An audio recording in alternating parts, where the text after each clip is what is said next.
Welcome to Xagility. I'm your host, John Coleman.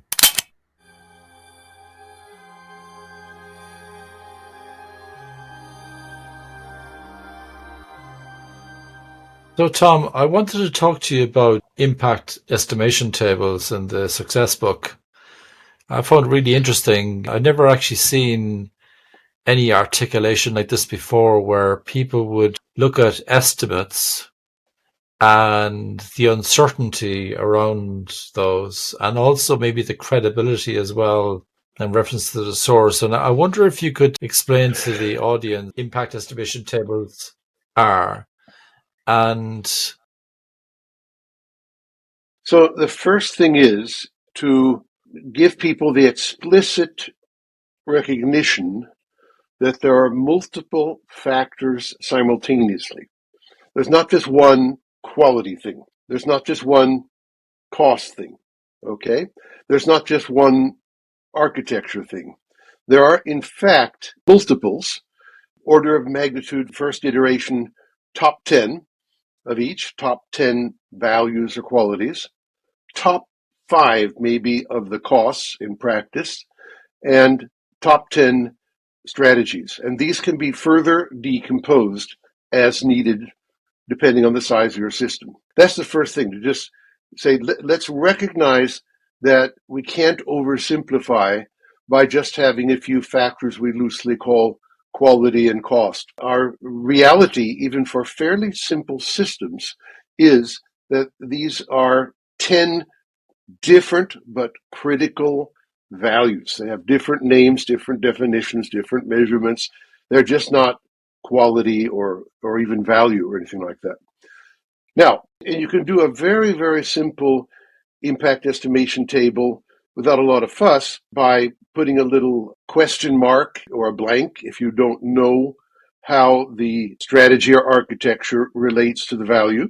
Okay, so here's the intersection between a strategy, which is also known as a design, and architecture, a solution. They're all the same thing. They're the concrete technical stuff we're going to do and spend money on so that we achieve all of these values.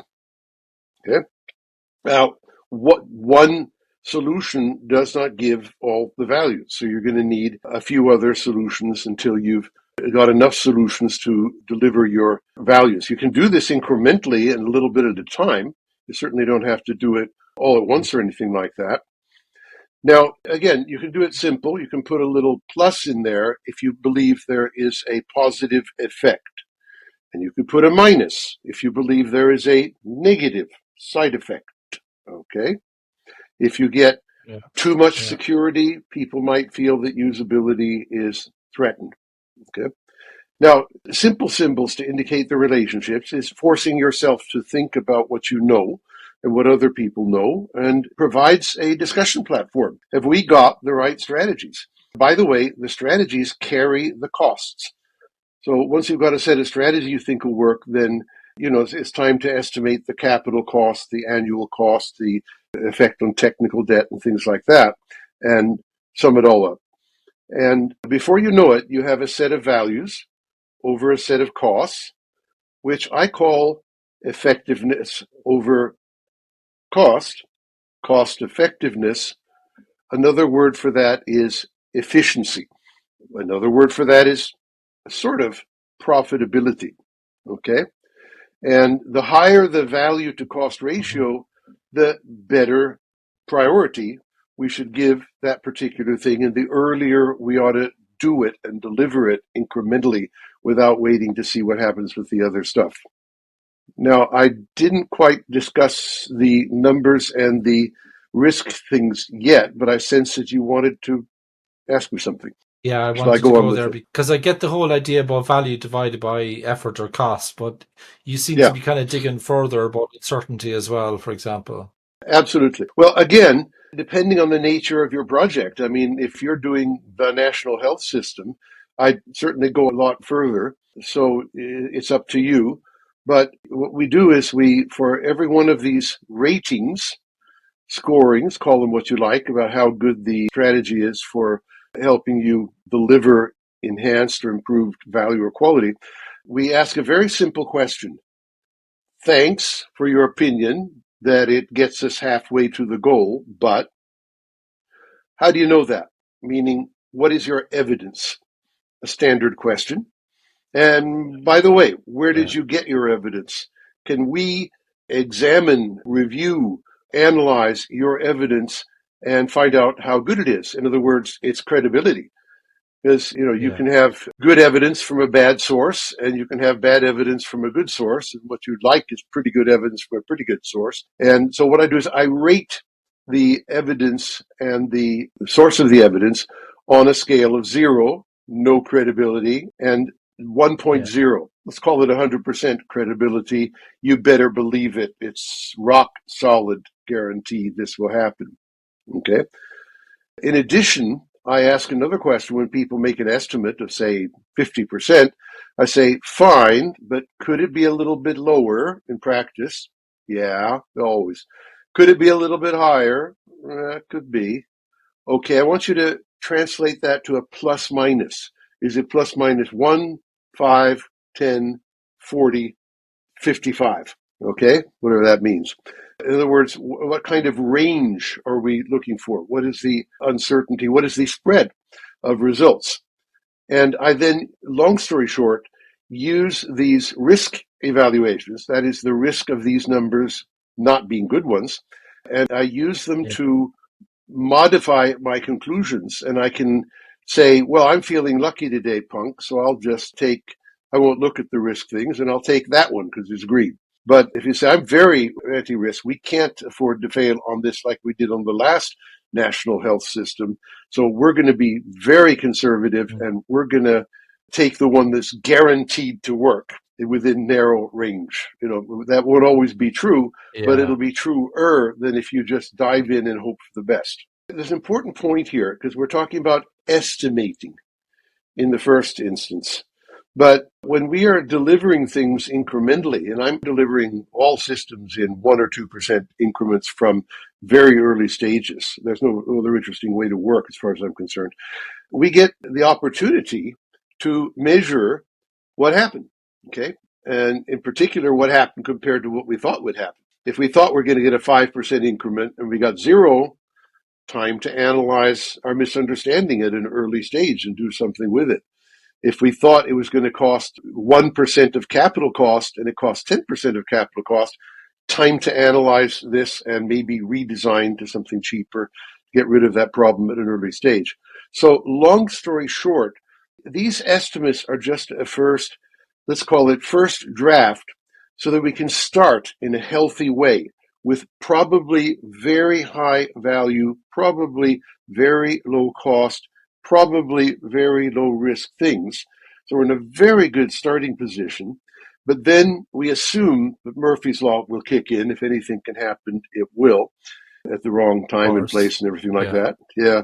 So what we do is we ally ourselves with numeric feedback and we analyze that feedback and decide to do smart things with it before we push on with wrong ideas, wrong estimates, wrong assumptions.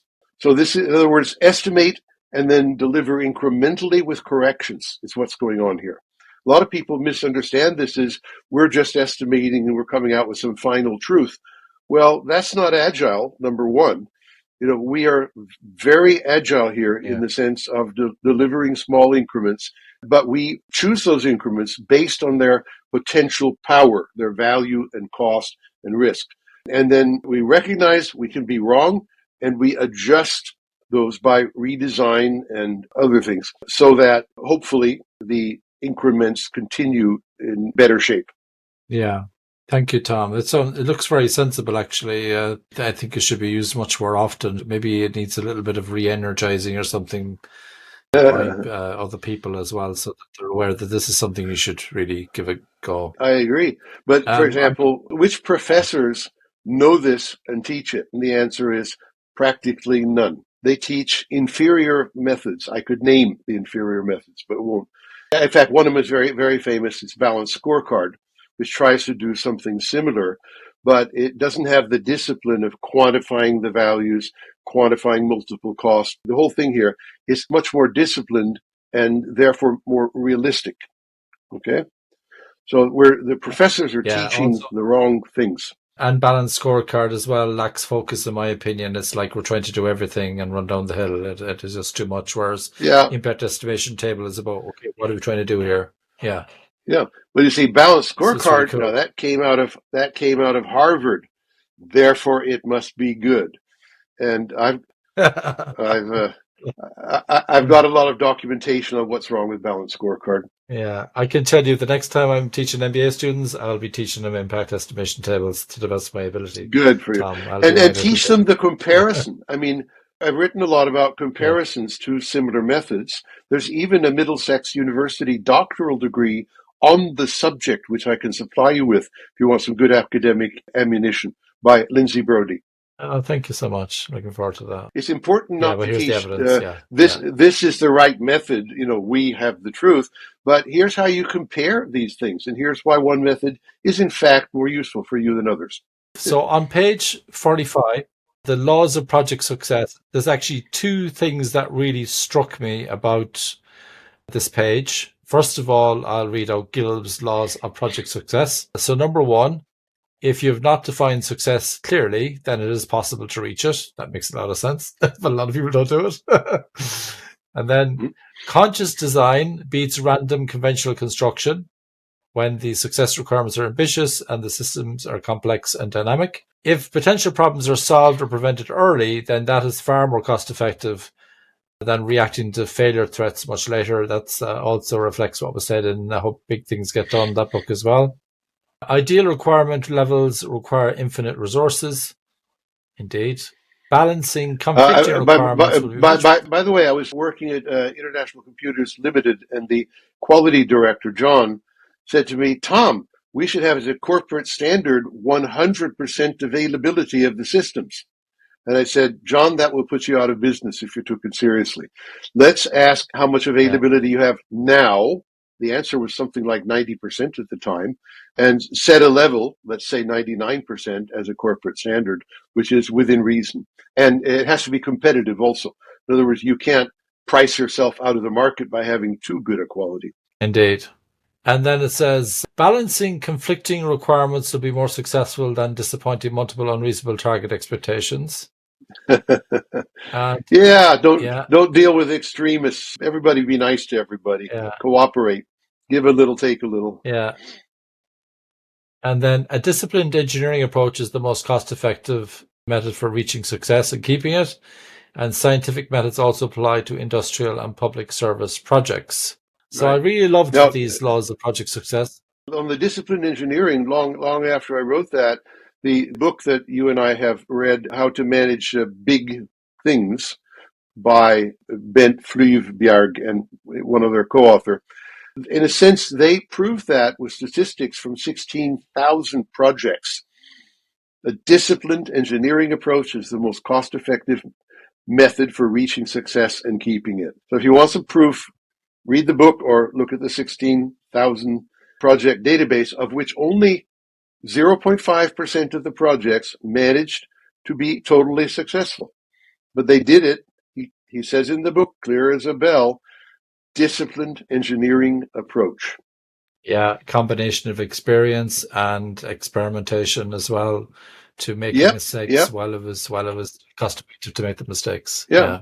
Yeah. And what I loved on this page as well, Tom, is you said there's Gary Loper's laws, I think. You said they're maybe not scientific, but I'm just going to read them, just the headlines, if that's okay. Yeah. The 5 laws of stratospheric success. Hmm. The law of value, your true worth is determined by how much more you give in value than you take in payment. The law of Hooray! I like compensation, that. your income is your income is determined by how many people you serve and how well you serve them. Mm-hmm. The law of influence, your influence is determined by how abundantly you place other people's interests first. I really like that. Wonderful. And then the law of authenticity. Yeah, the most valuable gift you have to offer is yourself. And the law of receptivity, the key to effective giving is to stay open to receiving. Ooh. What made you put that one into the page, Tom, like alongside your laws of success? I love them, but I'm curious why you brought these in. Well, Gary's laws I bumped into somewhere, and I forget if I'd have to look it up, put it that way. But my own laws, what I do is I literally sit down and say, okay, I'm going to focus on the laws of success. And I write one after the other and edit them until I'm happy. And that's how they're arrived at. I ask a very simple question. Do they seem critical to learn and do? And do I know that they work in practice like every time, according to, my experience since 1960, all over the world? And if they meet those criteria, they're good enough for me. And if I move on to principles on page 46, Right. just read these to the audience. It says, we will always tell our client the full truth in writing. In writing.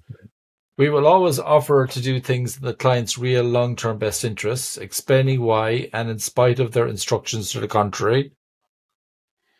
Yeah.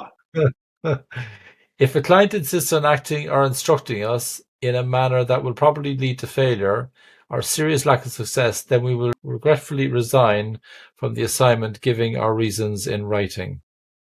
Mm-hmm. I really like that one as well. I've done that a couple of times, actually. Yeah. Yeah. Sometimes Well, you don't want your own you can't reputation help, right? besmirched by a failure because they'll try to pin it on you. You better pull out while you Oh, still yeah, got a big time. chance to keep your reputation alive. Hmm. By the way, many examples of this, but for example, in the book on big projects, Frank Gehry, the architect, was given as a good example of exactly this. And he's very successful. And he delivers everything on time and under budget with remarkable value. I'd like to talk to you next, Tom, about eliciting stakeholder critical requirements on page 53. And I'm really curious about this because I get it. It's coming across really strongly in your book that you need to engage with your stakeholders. You need to be thorough in your analysis of stakeholders. You need to understand which stakeholders you need to worry about more and all that kind of stuff. And the wolves in sheep's clothing, you don't say that, but that's what I'd be worried about as well. But have you any tips and tricks for how you can elicit the critical requirements of stakeholders? Because in my experience, a lot of the time, particularly when I'm going about agility, for example, I go into a client and they say they want to do blah, blah, blah, right? But actually what they want to do is they want to fire 1,000 people, you know what I mean? But they're not honest with Sure, me about it. They tell me they want to do something sure. else. And of I'll course give that you causes my a tip. misalignment then, of course. Yeah, I'll give you please, my yeah. tip. When you Yeah? sense they are not really asking for what is really critical, what they really want, your question politely is, why do you want that? Explain to me in some detail. Meaning, what do you think you're going to get out of it at the end of the day? Okay. Now, the moment they Yeah. start articulating that, they will be articulating a higher level of real concern that they have not articulated because they take it for granted. We got to earn money. We got to get market share. We got to have high quality products. But then what you do when they give you their reason, their why reason, you give them then what I call the mafia offer. Mm. Do you want that thing you asked me for? Let's call it X. Even if you do not achieve your why objectives? Or do you want to achieve your why objectives even if you never get what you asked me for? It's called a mafia offer, your money or your life. They've got to answer that they want the highly critical value stuff. And they do every time. They just are not conscious of this simple line of reasoning. But consultants can help them. And there may be more than one level upwards as you move through a large organization. Okay. But why gets you going up the value chain? Okay. And now let's just say they have something like security. Why did you want this Microsoft security services? Well, for security, of course. Good. How much security do you want and when? Now, they will not have done anything about that. They say buy Microsoft packages or whoever, and everything will be great. Microsoft makes no promises whatsoever. I've documented this in detail in slides I can show you, and nobody does. So you say, look, shouldn't we decide if we want 95% chance of detecting hackers within 5 seconds, or today only 50%? And if we really want something more like 95%, don't we have to start there and say, that's what we really want? And if Microsoft can give it to us, guarantee it, put their money where their mouth is, no cure, no pay, well, we'd be delighted to give them a contract to do so. But if they shy away and say, well, it's kind of difficult, everything's very complex and changing all the time and blah, blah, blah, blah, blah, please buy our system and don't ask nasty questions like that, then you should shy away from them as a supplier. They are not competent. They're not working in your interest. They're not interested in your interest. Big surprise. Okay. You've got to find someone, hopefully yourself, as in the book, The Big Con. Stop outsourcing everything to people who steal your corporate knowledge. And you work out internally what you need to do for your security with your people largely. Okay. And then you incrementally prove that you are incrementally moving towards those numeric value objectives that you've set. You're at 60% today, but in a few months or a few years, you're at 90%, etc. You know that the thing is happening that you want it to happen, which is a higher degree of security. Thank you, Tom. And if I move on to page 60, stakeholder principles, I'm going to read them out, actually, if you don't mind. Got a headline there. It says, chaotic stakeholders are normal. And you've got that kind of really highlighted in red and white text. And then you've got the principles underneath, so I'll read them. Some stakeholders are more critical to your system than others. Yeah. Some stakeholder needs are more critical to your system than others. Okay. Stakeholders are undisciplined. They may not know all their needs, or know them precisely, or know their value, but they can be analyzed, coached, and helped to get the best possible deal. That's kind of what you were advising me earlier, right? Mm-hmm. Mm-hmm. And then stakeholders may be inaccessible, unwilling, inanimate, oppositional, and worse, but we need to be able to deal with them intelligently. Yes, I have experienced that myself several times. Stakeholders might well ask for the wrong thing. Kind of what you mentioned earlier, actually. So stakeholders might well ask for the wrong thing, a means rather than the end. That's what you mentioned a while ago, yeah. Stakeholders do not want to wait for years, get delays, invest shitloads of money, and then get little or no value. They want as much value improvement of the current situation as they can get, as fast as they can get it, for as little cost as possible. A lot of people forget that. And stakeholders cannot have any realistic idea of what their needs and demands will cost to satisfy, so their adopted by you requirements need to be based on value for cost, not on value alone. Yeah, that's really kind of talking about effectiveness at cost, right? Efficiency. Mm-hmm. And delivering small increments based on high value to cost is one smart way to deal with this. If you think you've found all the critical stakeholders, I think you should assume there is at least one more. And when you find that one, ... in other words, there's probably more, new stakeholders will emerge, and they're not all identified at the beginning. Yeah, I know a guy who was burnt like that, actually, very badly.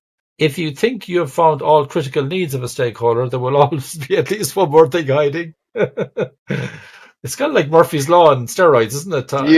Yeah. Or Mickey Mouse the Apprentice. Mickey Mouse the Apprentice in Fantasia. Yeah. Is my image. Yeah. If you do not understand and act on the principles above, you might blame your failure on system complexity and the unexpected and wicked problems, but in reality, it is your own fault and responsibility. Deal with it upfront and constantly thereafter. There you go. Yeah. Happens, deal with it, as somebody said in a book recently. Yeah, exactly. That's exactly what I was going to say. Yeah. This slide comes from a whole book called Stakeholder Engineering, which I have digital copies of for free for your friends. Thank you very much, Tom. I'll make sure it's in the footnote of the podcast. You've been coaching me for a while now, and one of the things that I was really struck by was how you quantify success. And I've been showing it to some colleagues as well, the kind of some of the stuff that you helped me with, and that's kind of where we're going next. So on page 63, deriving the scale from the ambition level. So Mm. could you give a little bit of background to the audience, Tom, on how you go about quantifying expectations, quantifying success using your approaches? Okay. So I begin with the logical observation that if we're dealing with a variable, meaning we can say enhanced, improved, lowered, worse, then we can inherently quantify it. It's built in. It's guaranteed every time. No exception. People don't know that. And so we go looking, and there are lots of ways of going looking. Now, if we were looking for something as easy as speed of a car, and somebody said, I Mm. don't have to invent that. That's called miles per hour, or here on the continent, kilometers per hour, or in Star Trek, warp speed, Okay, so in many cases, the scales of measure are known. We must merely adopt them. Okay? Things as simple as number of times a user clicks on buy, not very complex scale of measure there, that kind of thing. Now, it turns out there's an awful lot of really critical things we're dealing with. I'm thinking of how to quantify the qualities of an AI system. Everybody's running around like scared chickens trying to Yeah. figure out what the AI system threat is what its security, its transparency, and they do not quantify these items. I have several years ago quantified the items and shared it with people on the IEEE committees who agreed with me in principle we should do this, recommended that they do it, and haven't quite done it yet. These committees are painfully slow. Okay? So, long story short, people aren't used to the idea that you can quantify, even though it's never been done before, any critical value or quality variable. And now there's a method, and I have several books on the method. One of them is called Quantier. Free copy for your people, John. The Quantier is quite simply the step-by-step art of how you do this. It can be as simple as you have an insight, you're sort of used to it, you do it and it works. It can be very simple. But the problem is when people have something like security. I asked a group of 200 AI specialists about a month ago how many of them had quantified security of the AI system. Not one raised their hand. So we're at a painfully embarrassing low level that we could have years ago transitioned from by making an intellectual decision to quantify the critical aspects of AI systems. Same applies to the security of systems, same problem. People are not used to doing it. So we have to make the decision. The literature is available free from me here, okay? And it's not like nobody in management, engineering, or science ever quantified anything and learned from it. That's pretty old hat. Let's just say that's a few thousand years old. Thank you, Egyptians. So the fact that they're not doing it and using buzzwords, that's ridiculously immature. People who do that should be retrained or replaced. And I'm angry. Yeah, so, and I witnessed this myself when I was looking at, do you help me to kind of figure out how do you measure executive success through agility? And we were looking at things, for example, looking at the shareholder price increase, employee engagement, maybe measured through Glassdoor ratings and CEO ratings and stuff like that. And even psychological safety was something that you helped me to kind of break down in terms of psychological safety for who, in what way, and Everything. I published a book called Software Metrics in yeah. 1976, and it has hundreds of ideas and suggestions for doing this. So it's not that we don't know and haven't known, and it's not that nobody's done it. My best clients, my mature clients, example, Intel, Hewlett Packard, Boeing, etc., they do this because they are, in fact, engineering companies and they know they have to do it. Okay? It's these people who are not engineers, but somehow mucking about with IT systems and have no engineering qualifications, or if they have, they're not making use of the knowledge, that are the trouble. Okay? What's happened Yeah, is our systems indeed. have Yeah. grown in complexity and difficulty to handle where engineering is necessary. That's a general truth of civilized growth. Okay. And, when you have a skyscraper instead of a hut, you need engineering. And we've talked software engineering for years. But you know what? That just means coding to some people. It has nothing to do with engineering at all. We're really not doing the engineering we need to do for systems of the complexity of, say, the national health system and the UK defense system and systems like that. We haven't woken up. Yeah, Somebody needs to wake us up.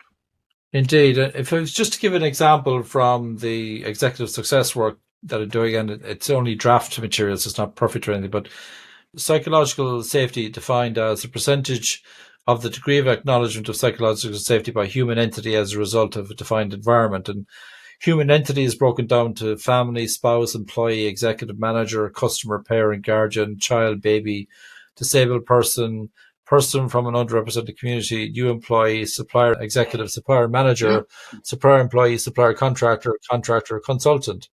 And then the defined environment: home workplace, remote workplace, office workplace, internet or phone calls, offsite venue, supplier workplace, work event or workshop, conference, meetup. The point is, by making this written definition or structure, you can now model and master complex systems. That's the thing. And it's an engineering technique for modeling complex systems. Yeah, just to continue though, Tom, if you don't mind, I came up with a few sample measurements. I'm going to read them out. Level of reprioritization in a data-form manner in the direction of travel. Number of initiatives reported as being at risk and needing help. Number of ideas killed from discovery. Number of constructive critical comments on the intranet. Shared profit for all employees, shared ownership by employees. Countermeasures then as well, because every measure needs a countermeasure. Number of complaints from employees about behavior. Number of impediments closed that arose again. Bonus scheme for management only. And bonuses are tailored to the extent collaboration is secondary. So these were just sample measurements that I used based on psychological safety.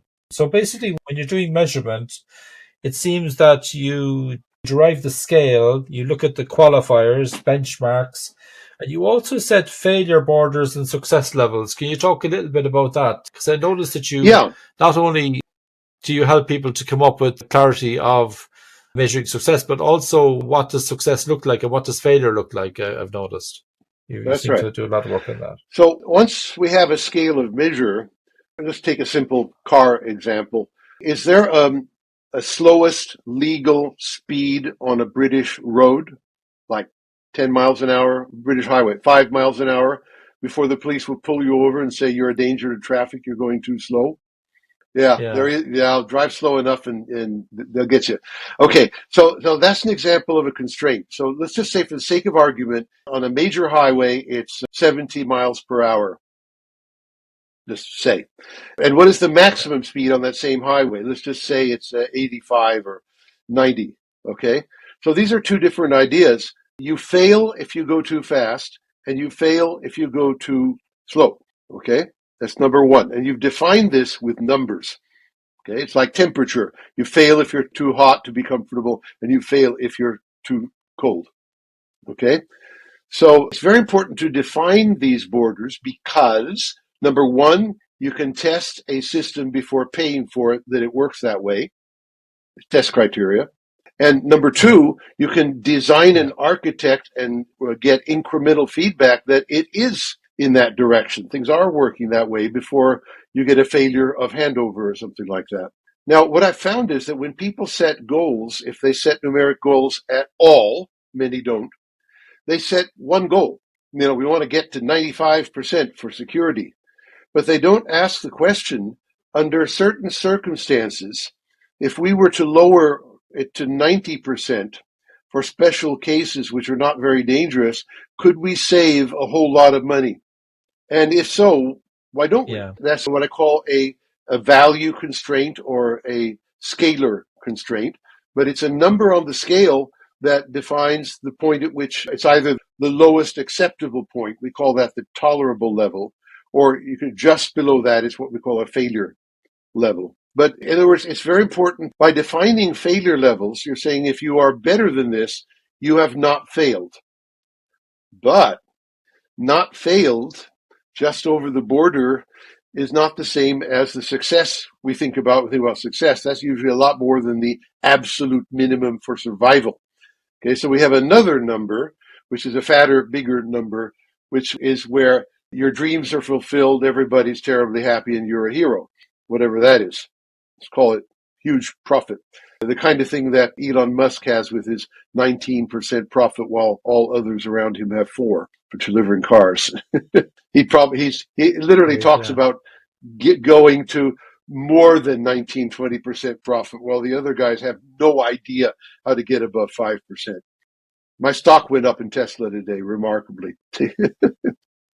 Someone I used to work with, he's a kind of a hobbyist, selling and buying shares and so on, but he gave up on Tesla because every time Elon Musk says something, the share price goes up or down, and he just couldn't deal with it. He couldn't deal with it. Yeah, deal with that. Yeah. If I move on to page 73, Tom, there's a quote you put in there from Schumacher. It says, "Small is beautiful." Yes, it is. I can relate to that expression because I'm doing a lot of work on something and people are trying to advise me, oh, wait, hold off. You need to do something. It needs to be more polished and blah, blah, blah, da, da, da. And yeah, it does need to be a certain level of quality, but I'm kind of saying I'm just going to release an alpha version now, get some feedback and see what people say. And then I can do the polishing and the beta version. And then I'm a bit worried that I can kind of leave it go too long and I don't find out whether I'm on the right track or not. So I can relate to small is beautiful. And you talk about small increments a lot during the book as well. Divide and conquer. Mm-hmm.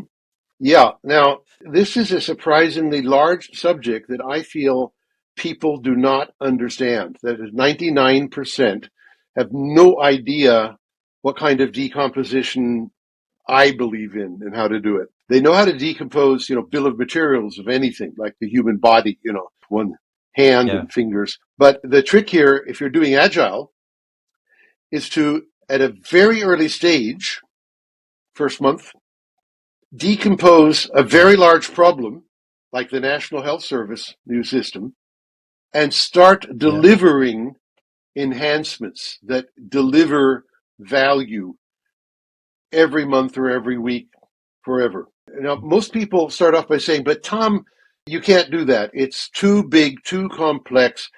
There's no way you can find such an increment. And we are the experts from the National Health Service, and you better listen to us because we are the experts. Now, every time I've had that discussion and they've given me a fair chance, like today, this hour, to prove them wrong, they have agreed that they are proven wrong, that there are such decompositions where you can start your value stream. You can start delivering numerically measurable value enhancements to the national health system, to a given hospital and a given ward. And you can go from there and just keep on incrementally expanding everything until your, national health system is perfect, if it ever gets there. So now what I've found is when I tell my students, decompose this architecture, this architecture you suggested will take 2 years to implement, right? And I said, decompose it. So they decompose it like a bill of materials thing, like into a number of meetings and approvals and reviews and writing some code, work processes. And I say, no. Your decompositions must be able to be done within a week, for sure, and must reasonably try to deliver measurable value for our top 10 critical objectives of value. And you know what? Sometimes, if necessary, I give them an example. I look at their problem and show them how easy it is. But it's a same day thing, a same hour thing. They, almost all of them, and these are smart people, educated people, they get it wrong to begin with because they have a certain bad notion of decomposition, bad for agile anyway. Yeah. And when they get the right one, they're able to do it regularly in depth forever.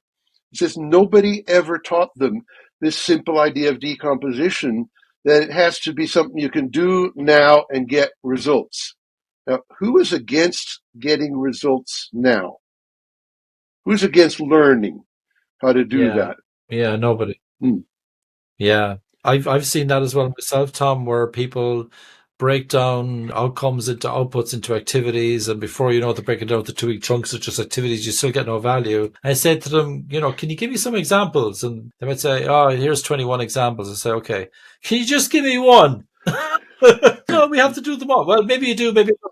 Can you just give me one example? And then they go off and do the example, you see. And then they find 7 examples that weren't valid at all. They find 4 new ones. And they never would have known if they didn't just start. You know what I mean? Not thinking about outcomes. So I can completely relate to what you're saying there.